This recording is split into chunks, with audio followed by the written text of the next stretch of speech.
California teacher whose story was turned into a movie. I think anybody in that situation, you have to be scared out of your mind. I was told that my kids would never read a book because they were too stupid. It's actually school policy to shame the poor kids. There is no way in hell that somebody like her was ever going to make a difference in my life. The gangsters, the taggers, the chronically apathetic. Stop acting like you're trying to understand our situation. That was very evident. They didn't want to be there. I just get so emotional when I talk about them. I am not a counselor. I am not a therapist. How am I supposed to help these kids change? 40% of high school students have failing grades. You guys, 40%. Some of the world's worst public schools. They're going to turn into criminals. A young girl walked in wearing an ankle monitor. She had a black eye, and she had a probation officer standing in the corner of my classroom. I was scared of Maria, worried that she might shoot me if I said the wrong thing. She was so defiant. She wrote, "I hate Erin Gruwell, and if I wasn't on probation, I would probably shank her." She tried to get to know me, and I made her pay for that. All I wanted my students to do was put down that fist, put down that rock, put down that gun. At first, it wasn't so easy. How did the first day of school turn tragic? I initially explained the rules. We're going to stand on opposite sides of the room. Here's this tape in the center. I'm going to ask questions, and you come. My students thought, this woman is crazy. Why is she asking questions that have nothing to do with education? Question after question, they giggled, they came, they did fist bumps, high fives, they rolled their eyes, and that line became that gravitational pull, that the questions became real. And then I asked a question, and I should have phrased it differently. And I just said, stand the line if you have ever been homeless.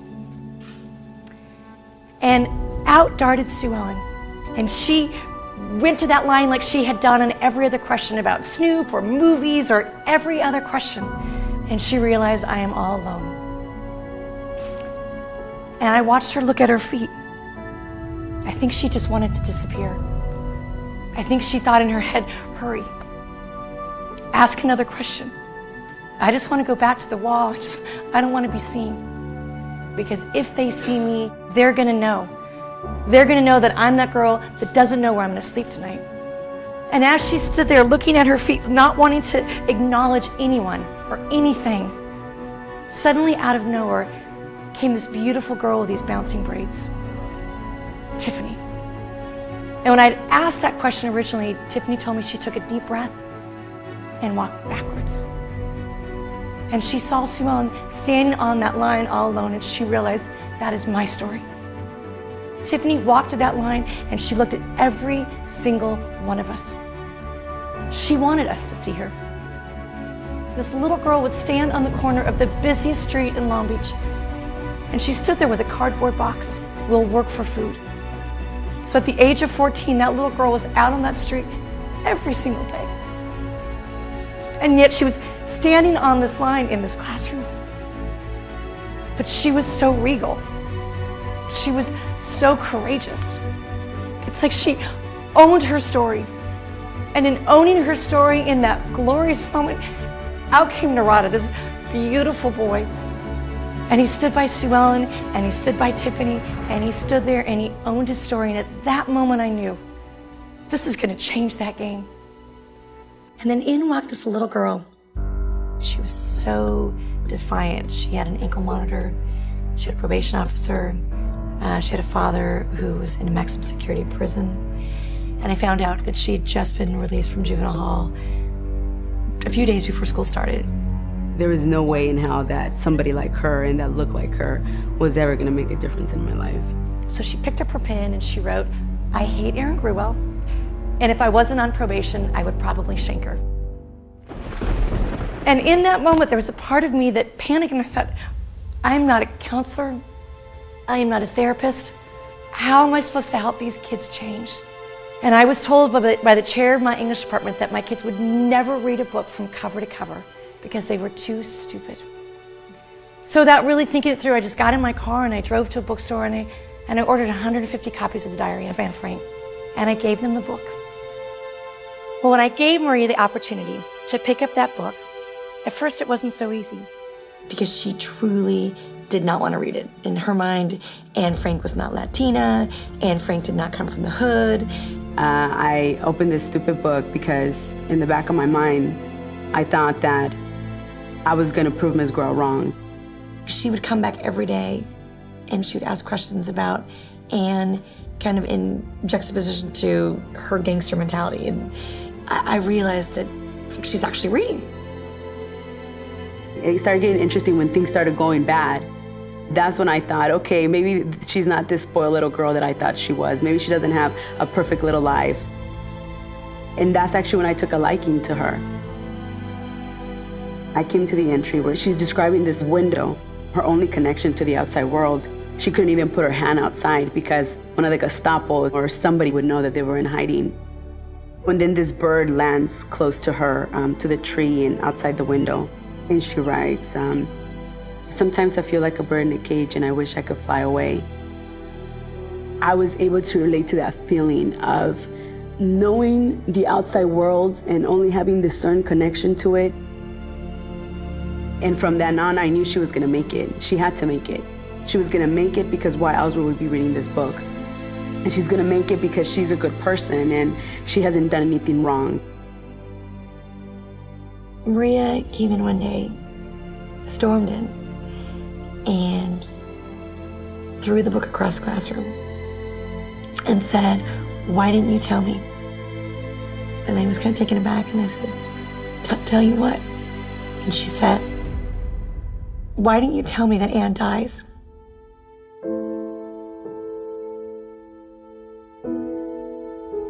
At the very end, when she doesn't make it, I felt that disappointment that I felt every other time in my life when I really believed in something.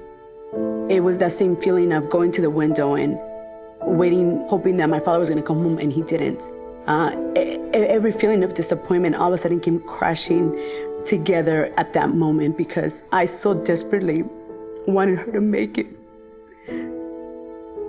Because if she didn't make it, then what were the chances of somebody like me, that was a bad person, actually making it out? I felt horrible. I felt horrible because I just assumed that maybe she had known. That I just assumed that everyone knew that Anne Frank was this iconic figure of this tragedy. I never wanted to take away my students' hope. She did make it, Maria. She did make it because she wrote about it. Because Anne Frank wrote about it. She's gonna go on living even after her death. For the very first time, I felt myself changing in a way that I couldn't explain or I couldn't describe. Well, I wanted to give Maria and 149 others an opportunity for a second chance. And maybe they couldn't change that cast of characters they were dealt, but maybe they could rewrite their story. Maybe they could rewrite their own ending. So we decided that we were gonna write to the woman who hid Anne Frank. At that time, she was 87 years old. She was living in Amsterdam. My students sat down at computers, the first time ever, and began to write and tell their story. When that 87-year-old woman, a simple secretary who had helped 8 people in an attic for 2 years in the middle of a war, in the middle of the Holocaust, when she sat down to read my students' stories, I think she saw something in them that she saw in Anne. Promise, potential, hope. She decided to hop on a plane, regardless of the color of their skin, regardless of the side of the street they came from, regardless of what their parents did or didn't do. And she walked into our lives, and she gave my students a challenge. She challenged my students to make sure that Anne's death was not in vain. And in the distance, I saw Maria, this tiny little girl who would wear this ankle monitor every day, and her pants were sagging. And for the first time, she was this vision. And she said, "I don't want to be pregnant by the time I turn 15 like my mama. And I don't want to spend the rest of my life behind bars like my daddy. And I don't want to be 6 feet under by the time I turn 18 like my cousin. I want to change." And change she did. I watched 150 kids who weren't supposed to make it be the first in their families, the first to graduate from high school. be the first in their families to go off to college. My students went on to write a book. They'd never read a book before, and then they went on to write a book that was the #1 book in America. My students were able to take their story and put it on the big screen. For a group of 150 students, change meant that they could rewrite their own ending. Change is possible. At any time, at any moment, anyone can become something bigger. Be brave, be bold, change the legacy, and change the person you will become.